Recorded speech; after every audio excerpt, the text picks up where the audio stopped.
जय हिंद दोस्तों, नमस्कार दोस्तों। आज हम लोग पढ़ने चल रहे हैं हिंदी कक्षा 12 यूपी बोर्ड सुभाषित रत्नानी। देखिए, एग्ज़ाम में बहुत कम समय बचा हुआ है। अभी से आप लोग पढ़ाई स्टार्ट कर दीजिए। अगर पढ़ चुके हैं तो रिवीजन स्टार्ट कर दीजिए, अन्यथा होगा वही जो मंजूर खुदा होगा। और अगर मंजूर खुदा होगा तो फिर समझ जाइए क्या होने वाला है। और बहुत स्पीड पढ़ने की ज़रूरत नहीं है, मतलब बहुत ज़्यादा भी पढ़ने की ज़रूरत नहीं है। बस टॉपिक को ध्यान दीजिए, जो देखिए जो आपके काम का है। क्योंकि कहा गया ना कि बहुत चले सो वीर न होई, तो बहुत तेज़ चलने वाला वीर नहीं होता। बहुत लगातार चलने वाला ही व्यक्ति क्या कहते हैं, बहुत स्पीड चलने से कुछ हासिल नहीं होने वाला है, बस सही दिशा में चलने से हासिल होने वाला है। तो जैसे भी करके जो भी बन सके आप लोगों से आराम से, इत्मीनान से, ध्यानपूर्वक इस वीडियो को देखिए, शेयर करिए, चैनल को सब्सक्राइब करिए, लाइक करिए और कमेंट करके ज़रूर बताइए कि वीडियो कैसी लगी। हाँ, एक चीज़ और, अगर आप ये वीडियो नवंबर चला गया, दिसंबर में देख रहे हैं या जनवरी में देख रहे हैं या फिर उसके बाद फरवरी, क्योंकि एग्ज़ाम तो फरवरी में ही है, तो ये वीडियो अगर आप इन 3 महीने में देख रहे हैं तो फिर वीडियो को लास्ट तक ज़रूर देखें, क्योंकि इसके बाद फिर वीडियो आने वाली नहीं है सुभाषित रत्नानी की। आपको ये लास्ट वीडियो मिलेगी। और सबसे इम्पॉर्टेंट बात मैं बता दूं कि 7 नंबर इसमें आपको मैं कोशिश करूंगा कि पूरा का पूरा मिल जाए। इस तरीके से आपको बताऊंगा किस तरीके से अनुवाद लिखना है, किस तरीके से इसका संदर्भ लिखना है। संदर्भ 2 नंबर का आएगा और उसके बाद अनुवाद आएगा 5 नंबर का। तो अगर आप सही से लिखेंगे तो 7 के सातों नंबर आपको मिल जाएगा। इसमें कोई दिक्कत नहीं होती, कोई किसी भी प्रकार की। मत सोचिएगा नहीं आप लिखेंगे और आपको नंबर नहीं मिलेगा, नहीं, ऐसा नहीं होने वाला है। लिखेंगे तो नंबर ज़रूर मिलेगा। आइए सबसे पहले हम 2 नंबर की बात कर लेते हैं। 2 नंबर आपका संदर्भ है। संदर्भ आपको इस प्रकार लिखना है कि प्रस्तुत श्लोक हमारी पाठ्य पुस्तक के संस्कृत खंड के सुभाषित रत्नानी नामक पाठ से उद्धृत है या अवतरित है या लिया गया है। इसमें से कोई दिक्कत नहीं, ठीक है। बहुत सारे बच्चे इसमें कंफ्यूज हो जाते हैं। ये आपका 2 नंबर दिलाएगा अगर स्पष्ट रूप से यही लिखा होगा। उसके बाद आप अनुवाद आप लिखेंगे, उसके बाद अनुवाद। जब आप नीचे अनुवाद डालेंगे, अनुवाद लिखेंगे, तो अनुवाद में आपको किस प्रकार लिखना है, व्याख्या नहीं लिखना है, इसका अनुवाद लिखना है, ठीक। तो अनुवाद किस प्रकार है, आइए देखते हैं। एक ही श्लोक आएगा, अब इसमें से कौन सा आ जाएगा ये नहीं पता, लेकिन ये कन्फर्म है कि इसी में से आएगा। भाषासु मुख्या मधुरा दिव्या गिर्वाण भारती तस्या ही मधुरम काव्यम तस्मादि अपि सुभाषितम। भाषासु सप्तमी वचन, भाषासु भाषाओं में, मुख्या मतलब मुख्य, मधुरा मतलब मधुर, दिव्या मतलब दिव्या, अलौकिक। आप दिव्या का दिव्य भी कर सकते हैं, कोई दिक्कत नहीं, कोई परेशानी नहीं। दिव्या मतलब अलौकिक, गिर्वाण मतलब देव, भारती मतलब भाषा। तो भाषाओं में मुख्य, मधुर, अलौकिक, गिर्वाण यानी देव, भारती मतलब भाषा। कौन सी भाषा है? देव भाषा। अब देव भाषा कौन सी है? संस्कृत। तो आप संस्कृत कर सकते हैं कि भाषाओं में मुख्य, मधुर, अलौकिक संस्कृत भाषा है। तस्या ही मधुरम काव्यम, ही मतलब क्योंकि।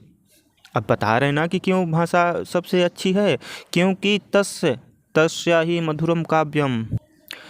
तस्या मतलब उसका, ही मतलब क्योंकि तस्या उसका, मधुरम मतलब मधुर, काव्य मतलब काव्य है, उसका मधुर काव्य है। उसका काव्य क्या है? मधुर है, क्योंकि उसका काव्य मधुर है। इसलिए भाषासु मुख्या मधुर दिव्य, इसलिए सभी भाषाओं में मुख्य, मधुर, दिव्य गिर्वाण भारती यानी संस्कृत भाषा है। ही मतलब क्योंकि उसका काव्य मधुर है, वो भाई उसका काव्य ही मधुर है। तस्मादि अपि सुभाषितम, तस्मादि अपि सुभाषितम।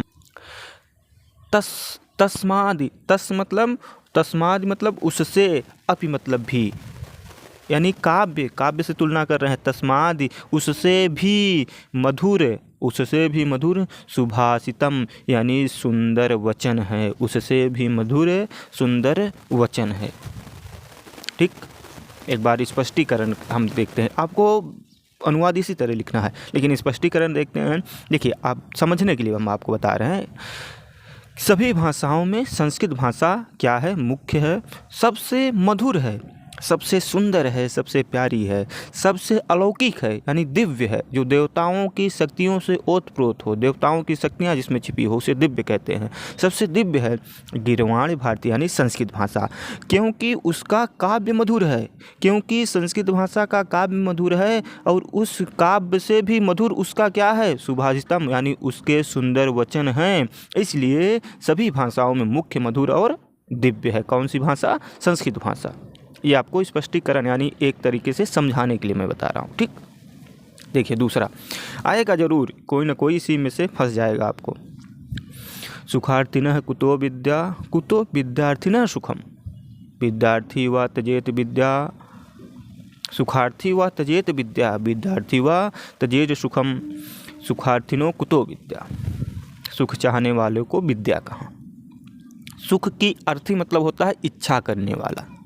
जैसे इच्छा करोगे ना तभी तो कोई चीज़ मिलेगी ना। भूख लगी है कि भोजन की इच्छा होगी तो आप जाओगे, मांगोगे या निकालोगे या बनाओगे, कुछ भी करोगे, इच्छा होती है ना हर चीज़ की। तो सुखार्थिनम, सुखार्थिनः सुख की इच्छा करने वाले को, कुतो मतलब कहाँ, विद्या मतलब विद्या। सुख की इच्छा करने वालों, आर्थी मतलब करने वाला, मांगने वाला, तो सुख की इच्छा करने वाले को, कुतो मतलब कहाँ, विद्या मतलब विद्या, और कुतो मतलब कहाँ, विद्यार्थी ना मतलब विद्या की इच्छा करने वाले को, सुखम मतलब सुख, ठीक। यानी सुख चाहने वाले को विद्या कहाँ, विद्या चाहने वाले को सुख कहाँ, दोनों विपरीत हैं। सुखार्थी या वा मतलब अथवा, अथवा सुख चाहने वाला, त्यजे मतलब त्याग दे, विद्या मतलब विद्या को, अथवा वा मतलब अथवा, अथवा सुख चाहने वाला, त्यजे मतलब त्याग दे, विद्या मतलब विद्या को, विद्यार्थी, विद्यार्थी अथवा, अथवा विद्यार्थी, त्यजे मतलब त्याग दे, सुखम मतलब सुख को, ठीक। ये तो अनुवाद हो गया कि सुख चाहने वाला विद्या को त्याग दे और विद्या चाहने वाला सुख को त्याग दे, क्योंकि सुख की इच्छा करने वाले को, कुतो मतलब कहाँ, विद्या मतलब विद्या, अकुतो मतलब कहाँ, विद्यार्थी ना मतलब विद्यार्थी को, सुखम मतलब सुख। सुखार्थी व त्यजेत विद्या, व मतलब अथवा सुख की इच्छा करने वाले व्यक्ति को, विद्यार्थी को विद्या त्याग देनी चाहिए, अर्थात वो जाके बम्बई दिल्ली कमा ले क्योंकि उसको सुख चाहिए। और विद्यार्थी व त्यजेत सुखम, और विद्यार्थी को सुख त्याग देना चाहिए, उसे फिर सुख की इच्छा नहीं करना चाहिए, ठीक है। चैनल को लाइक, सब्सक्राइब और शेयर वगैरह कर दीजिएगा अगर समझ में आ रहा है तो। पहले मैं सोचता था कि आप लोग अपने से सब्सक्राइब कर लेंगे, शेयर वगैरह कर देंगे, लेकिन करते वरते नहीं आप लोग। मतलब मैं देखता हूँ इस पर, मतलब बिना कहे तो करेंगे नहीं, तो इसलिए मुझे कहना पड़ रहा है, अब समझ लीजिए।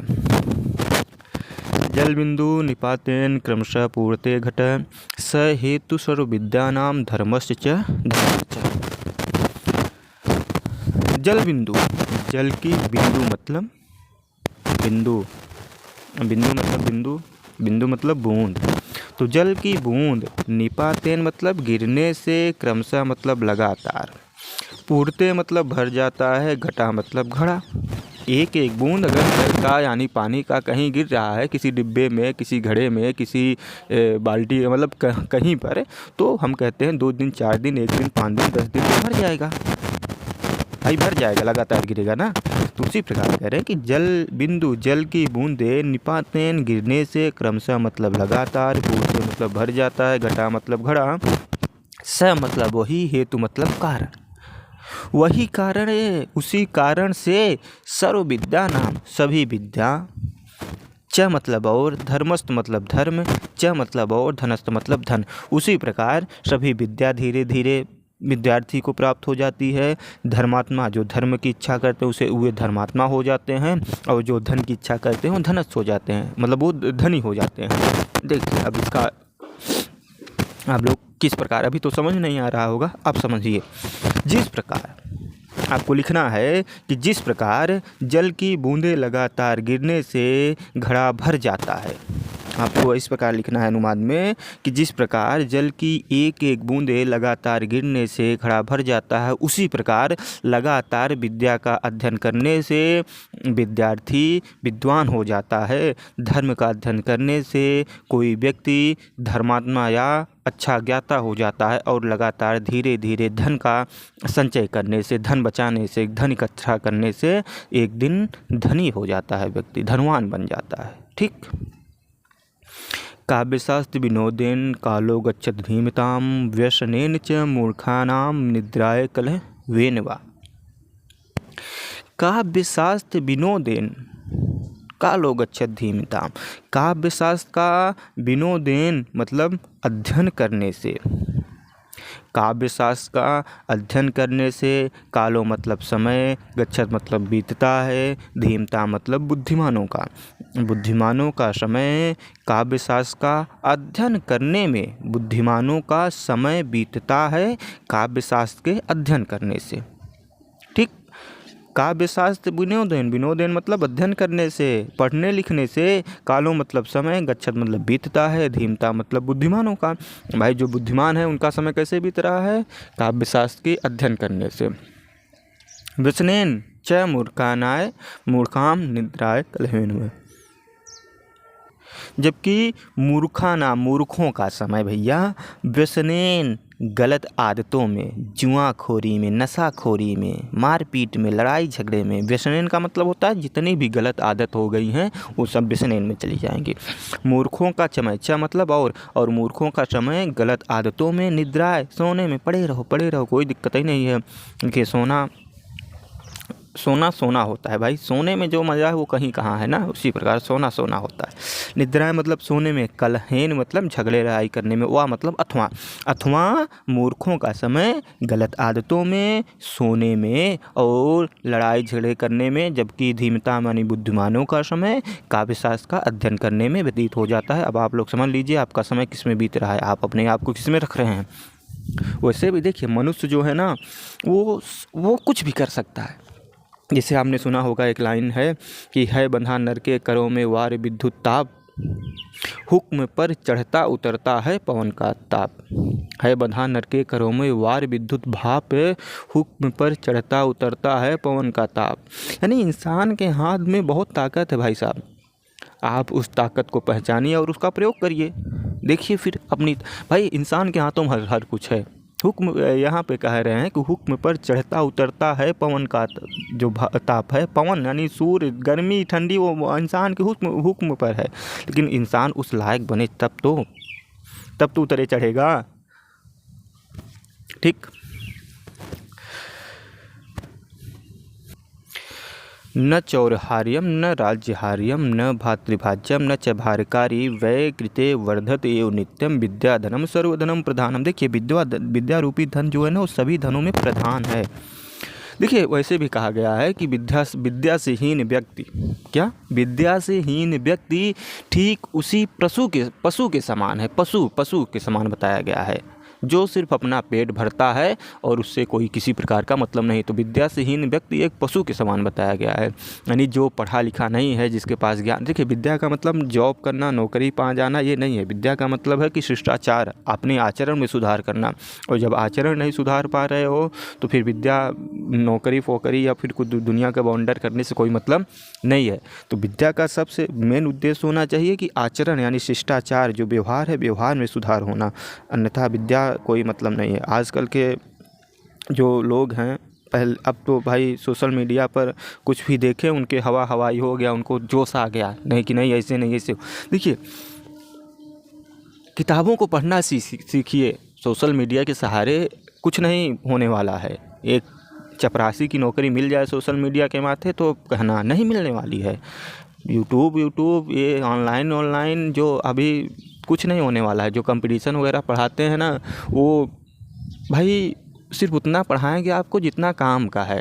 काम का मतलब है जितना एग्ज़ाम में आने वाला है, उससे अधिक पढ़ाएंगे नहीं। और वही आप पढ़कर आप किसी ऐसे व्यक्ति से डिबेट नहीं कर सकते जो पूरी बुक पढ़ा हो।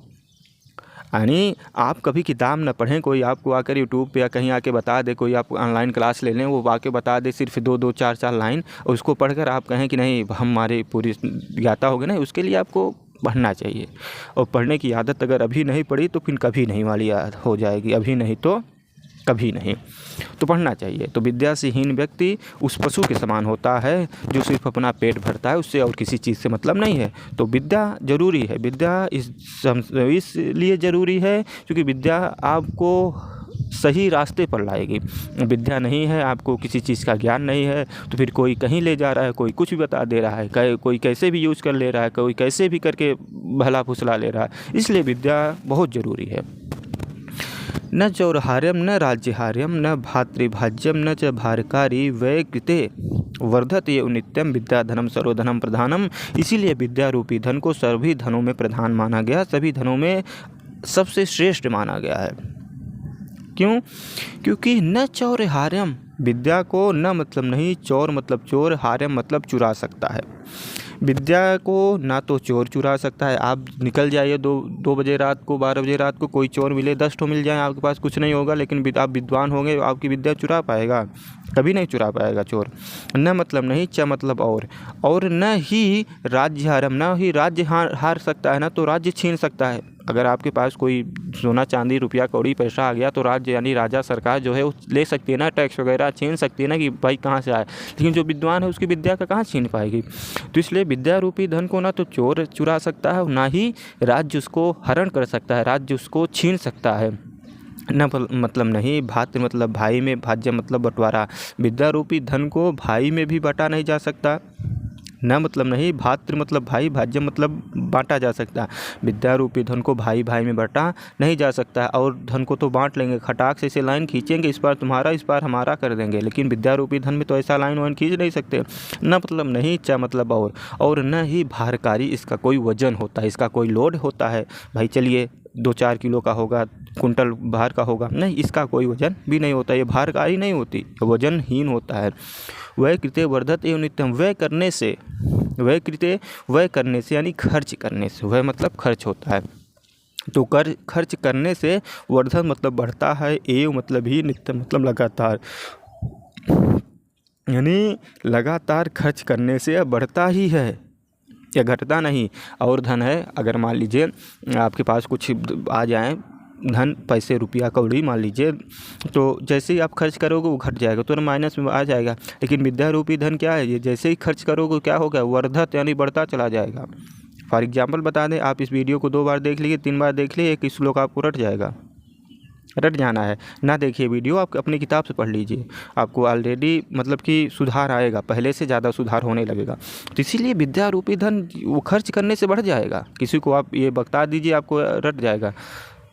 नहीं आ रहा है, किसी से पूछ लीजिए, किसी को बता दीजिए, ऑटोमेटिक हो जाएगा। इसीलिए कहते हैं ना, ग्रुप डिस्कशन करना चाहिए, ग्रुप में बहुत ग्रुप डिस्कशन करना चाहिए। हालांकि अभी तो ठीक है, उतना ज़्यादा भार नहीं है। तो वह कृत्य वर्धत एवं नित्यम, व्यय करने से ही यह क्या होता है, लगातार बढ़ता रहता है। इसलिए विद्या धनम सर्वधनम प्रधानम, विद्या रूपी धन सभी धनों में प्रधान है। परोक्षे कार्यहंतारम प्रत्यक्षे प्रियवादिनम वर्जिते तादृशम मित्रम विष्कुंभम पयोमुखम। अब देखिए यहाँ मित्र यानी दोस्त की जो है वो बताया गया है कि दोस्त कैसा हो तो कैसे कर देना चाहिए। ठीक है, दोस्त से आपने सुना होगा ना कि दोस्त से बड़ा दुश्मन कोई नहीं होता, और दोस्त से बड़ा भाई भी कोई नहीं होता। तो दोस्त यार दोस्त होना चाहिए, मतलब दुश्मन नहीं होना चाहिए, क्योंकि दोस्त जो होता है ना, सबसे ज़्यादा भरोसा आदमी उसी पे करता है। तो कैसा होना चाहिए जो मित्र है, परोक्षे मतलब आपके ना रहने पर, कैसे कहते हैं ना, पीठ पीछे। तो परोक्षे मतलब पीठ पीछे, कार्य मतलब काम को, हंतारम मतलब बिगाड़ने वाला, पीठ पीछे कार्य को बिगाड़ने वाला, प्रत्यक्ष मतलब सामने, प्रियवादिनम, प्रिय मतलब मीठा मीठा, अच्छा अच्छा ना, वादिनम मतलब बोलने वाला। दोस्त ऐसा नहीं होना चाहिए जो आपके पीठ पीछे आपकी बुराई करे, आपके काम को बिगाड़े, और आपके सामने खूब मीठा मीठा बोले, खूब अच्छा अच्छा बोले।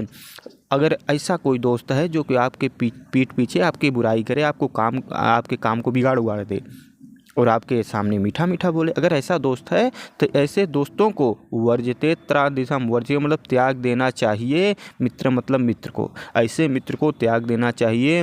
विष कुंभम यानी उसी प्रकार की विष कुंभम, विष से भरा हुआ, कुंभम मतलब घड़े के, पयो मतलब मुख में, पयो मुखम, पयो मतलब दूध, मुखम मतलब मुख में दूध लगा हो, यानी जिस प्रकार विष से भरे हुए घड़े में के मुख में दूध लगा हो तो उसे त्याग देते हैं, ठीक उसी प्रकार अगर ऐसा मित्र आपके पास है जो आपके पीठ पीछे आपकी बुराई करे और आपके सामने आपकी बड़ाई करे तो उसी प्रकार त्याग देना चाहिए।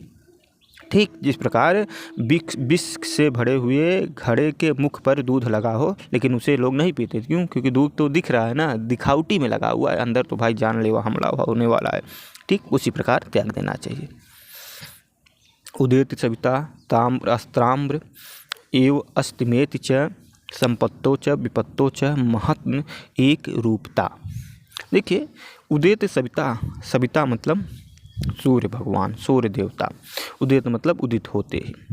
ताम्र, तांबे के कलर के रहते हैं ना, गोल्डन गोल्डन अंग्रेजी में कहते हैं। अब अंग्रेजी वाले जाने भैया। तो उदित सविता ताम्र यानी जब उदित होते हैं, सविता मतलब सूर्यदेव, तो कैसे रहते हैं? गोल्डन गोल्डन, यानी क्या कहते हैं यार, तांबे। हम भी अंग्रेजी के चक्कर में पढ़ के अभी संस्कृत भूल जाएंगे, तो इसीलिए कहते हैं ना कि दूसरे के चक्कर में नहीं पढ़ना चाहिए, नहीं अपना भी बिगाड़ लेते हैं, तो अभी बिगड़ जाएगा हमारा भी। तो ताम्र मतलब होता है सुनहरा कलर का ना। तो जब सूर्य भगवान उदित होते हैं यानी निकलते हैं तो किस कलर के रहते हैं? सुनहरे कलर के रहते हैं। इसको छोड़िए, अभी इस पर ध्यान न दीजिए। एव अस्तमेति, और अस्त यानी अस्त मतलब अस्त होते समय, च मतलब और अस्त होते समय ताम्र यानी तांबे के कलर के रहते हैं, यानी सुनहरे कलर के रहते हैं। कहने का मतलब है कि सूर्य भगवान उदित होते समय भी सुनहरे कलर के रहते हैं और अस्त होते समय भी सुनहरे कलर के रहते हैं। ये नहीं है कि उदित होते समय हाहाकार मचा दे, प्रलय मचा दें, और अस्त होते समय एकदम पूरा अंधेरा छा दें, नहीं, ऐसा नहीं है। कहने का मतलब है कि जब सूर्य भगवान उदित होते समय एक समान के, अस्त होते समय एक समान के रहते हैं, एक ही कलर के रहते हैं, एक ही रंग के रहते हैं, उसी प्रकार जो महान व्यक्ति होते हैं, महान व्यक्ति होते हैं, वह संपत्ति यानी सुख में, च मतलब और, विपत्ति मतलब दुख में, च मतलब और, वह सुख और दुख में महक एक रूपता यानी महान व्यक्ति एक रूपता यानी एक रूप से एक समान रहते हैं। जिस प्रकार सूर्य भगवान उदित होते समय तांबे के कलर के रहते हैं और अस्त होते समय भी तांबे के यानी सुनहरे कलर के रहते हैं, ठीक उसी प्रकार जो महान व्यक्ति होते हैं वह संपत्ति यानी सुख में, विपत्ति यानी दुख में एक ही समान रहते हैं। यानी सुख आने पर वह बहुत ज़्यादा ढोल नगाड़े डीजे नहीं बजवाते, और जब दुख होते हैं तो बहुत ज़्यादा रोते वगैरह यानी चिल्लाते नहीं है, वो एक समान व्यवहार करते हैं, उनके व्यवहार में किसी प्रकार का कोई परिवर्तन नहीं होता। कौन? महान व्यक्ति। विद्या विवादाय धनम मदाय शक्ति परेशान पर्णपीडनाय खलस्य साधो विपरीत ज्ञानाय दानाय च रक्षणाय। हाँ रुक जा भाई तू भी। देखिए विद्या विवादाय, विद्या विवाद के लिए ना, विद्या विवादाय धनम मदाय, विद्या विवाद के लिए, धनम मतलब धन, मदाय मतलब घमंड के लिए, शक्ति मतलब शक्ति यानी पावर जिसे कहते हैं, परेशान मतलब परेशान करने के लिए, परिपीड़नाय मतलब दूसरों को पीड़ा करने के लिए, दूसरों को पीड़ा देने के लिए, कष्ट देने के लिए। खलस मतलब दुष्ट, ये दुष्ट व्यक्तियों की निशानी है भैया। दुष्ट व्यक्तियों की क्या निशानी है कि विद्या उनके पास आ जाए तो विद्या से विवाद कर लेंगे, झगड़ा लड़ाई कर लेंगे, धन आ जाए तो घमंड में चलेंगे, किसी को मार पीट देंगे, अगर शक्ति आ जाए तो दूसरों को ही परेशान करते रहेंगे। ये खलस यानी ये दुष्ट व्यक्ति की क्या है? निशानी है। दुष्ट व्यक्ति की निशानी है कि विद्या से विवाद करेगा, धन से घमंड करेगा, शक्ति से दूसरे को परेशान करेगा, परंतु जो साधु, जो अच्छे व्यक्ति हैं, जो सज्जन व्यक्ति हैं, वह विपरीत वह विपरीत करेंगे, उसके विपरीत लिखा है ना, तो उसके विपरीत जाएंगे। विपरीत मतलब उल्टा होता है, तो इसको उल्टा ही करेंगे। उल्टा मतलब विद्या विवाद के लिए है यहाँ, तो विद्या यहाँ पर क्या है, ज्ञान के लिए है। जो साधु हैं, जो अच्छे व्यक्ति हैं, सज्जन व्यक्ति हैं, वो उनकी विद्या क्या है, विद्या ज्ञान आए, तो उनकी विद्या ज्ञान के लिए। धन किस लिए है, धन दानाय, वह धन को घमंड नहीं करेंगे, धन से किसी की मदद कर देंगे, दान कर देंगे ना, जो ज़रूरतमंद है। च मतलब और, शक्ति रक्षणाय, और अगर शक्ति है, उनके पास पावर है, तो वो किसी की रक्षा करेंगे। परंतु जो खलश हैं, जो दुष्ट व्यक्ति हैं, वो क्या करेंगे, वो ये सब करेंगे। लेकिन जो साधु हैं, जो अच्छे व्यक्ति हैं, वो क्या करेंगे, ये सब करेंगे। एक बार फिर देख लीजिए, विद्या विवादाय, विद्या विवाद के लिए, धन घमंड के लिए, शक्ति दूसरों को परेशान करने के लिए। खलश मतलब दुष्ट व्यक्ति की ये निशानी है। दुष्ट व्यक्ति ऐसा करते हैं, विद्या से विवाद करेंगे, धन से घमंड करेंगे और शक्ति से दूसरों को परेशान करेंगे। लेकिन जो साधु, जो सज्जन व्यक्ति हैं, उसके विपरीत यानी उसके उल्टा चलते हैं। वो विद्या से ज्ञान देंगे किसी को, धन से दान कर देंगे और शक्ति से किसी व्यक्ति की रक्षा कर देंगे जो मुसीबत में पड़ा होगा। सहसा विदति न क्रिया अविवेकम परम आपदाम पदम विनते ही विमिश्रकार्णिम गुणलुब्धा स्वयमेव संपदा। देखिए, हमें लग रहा है कि ये जो श्लोक है ना, ये लास्ट वाले जो 6, 7, 8, 9 हैं, ये मतलब आने के चांसेस ज़्यादा रहते हैं। हालांकि आकर कोई भी आ सकता है आने के लिए। अब भाई वो एग्जामिनर बनाएगा तो आने, लेकिन चांसेस इसके ज़्यादा रहते हैं। देखिए, सहसा मतलब अचानक, विदित मतलब करना चाहिए, न मतलब नहीं, क्रिया मतलब काम, अविवेकम क्योंकि अविवेक यानी अज्ञानता, परम मतलब भयंकर, आपदा मतलब विपत्ति का, पदम मतलब स्थान होता है। बिना विचारे जो करे सो पीछे पछताए। तो विचार के करना चाहिए तो ठीक है। तो सहसा मतलब अचानक, विदित मतलब करना चाहिए, न मतलब नहीं, क्रिया मतलब काम, क्योंकि अविवेकम। अब आप लोग यहाँ अ देख रहे होंगे ना, अ नहीं लिखा हुआ है, पर हमें दिख रहा है अ कहाँ लिखा है। क्योंकि अविवेकम, विवेकः परम आपदम पदम, वह परम मतलब भयंकर यानी बड़ी, आपदा मतलब विपत्ति का, पदम मतलब स्थान होता है। अविवेक यानी अगर आपके अंदर विवेक नहीं है तो अब आपको विपत्ति में डाल सकता है। क्योंकि विनते ही विमर्श कारणिम गुणलुब्धा स्वयमेव संपदा। हाँ, विनते मतलब वर्ण कर लेती हैं या चुन लेती हैं। विमिश्र कारणिम, विमिश्र कारणिम मतलब विचारशील पुरुषों को, गुण लुब्धा गुण के लोभी, स्वयं मतलब स्वयं, एवं मतलब ही, संपदा मतलब संपत्तियाँ। क्योंकि संपत्तियाँ विचारशील पुरुषों को स्वयं ही विनते मतलब वर्ण कर लेती हैं, चुन लेती हैं। गुण लुब्धा मतलब गुण की लोभी संपत्तियाँ विचारशील पुरुषों के स्वयं ही वर्ण कर लेती हैं। इसलिए अचानक कोई भी काम नहीं करना चाहिए। ठीक, इसका अगर आप लोग को समझ में आ रहा हो तो स्पष्टीकरण मैं करता हूँ। देखिए, अचानक किसी कार्य को नहीं करना चाहिए। सहसा विदिति न क्रिया विवेकम परम आपदा पदम, अचानक किसी कार्य को नहीं करना चाहिए क्योंकि अज्ञानता परम विपत्तियों का स्थान होता है। पहली वाली लाइन का अर्थ है कि अचानक किसी कार्य को नहीं करना चाहिए क्योंकि अज्ञानता परम विपत्तियों का स्थान होता है। ही मतलब क्योंकि विचारशील लोगों को या विचारशील पुरुषों को गुण की लोभी संपत्तियां स्वयं ही वर्ण कर लेती हैं या चुन लेती हैं। इसलिए अचानक कोई भी काम नहीं करना चाहिए। एकदम समझ में आ गया होगा।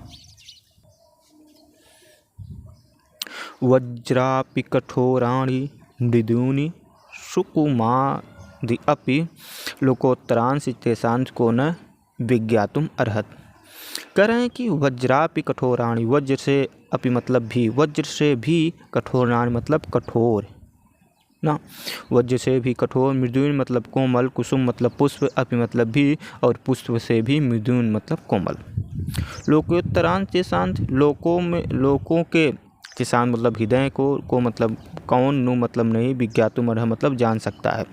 यानी ऐसे व्यक्ति को जिसका हृदय वज्र से भी ज़्यादा कठोर हो और पुष्प से भी ज़्यादा कोमल हो, ऐसे व्यक्ति के हृदय को कौन व्यक्ति है, यानी कौन जान सकता है वह किस प्रकार होगा। जिसका हृदय जो वज्र से भी ज़्यादा कठोर हो और पुष्प से भी ज़्यादा कोमल हो, तो ऐसे व्यक्ति को तेषांत यानी मन की इच्छा को, ऐसे व्यक्ति के हृदय को कौन जान सकता है। देखिए ये वाला मोस्ट इम्पॉर्टेंट है, क्योंकि इसमें टिक लगी हुई है, और जिसमें टिक लगी हुई है वो समझ लीजिए कि एकदम खतरनाक है आपके लिए। चलिए देखिए, प्रीणात ये है सुचरित पितरम सपुत्रो यद भर्तुरेव हितमिच्छति तत्कलत्रम तन्मित्रम आपदि सुखे च समक्रियाम यद एतन जगति पुण्यकृते लभन्ते।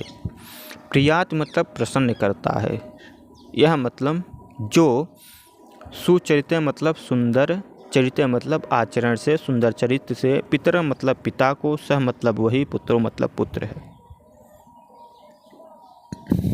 यानी पुत्र की परिभाषा देखिए, पुत्र कौन सा है।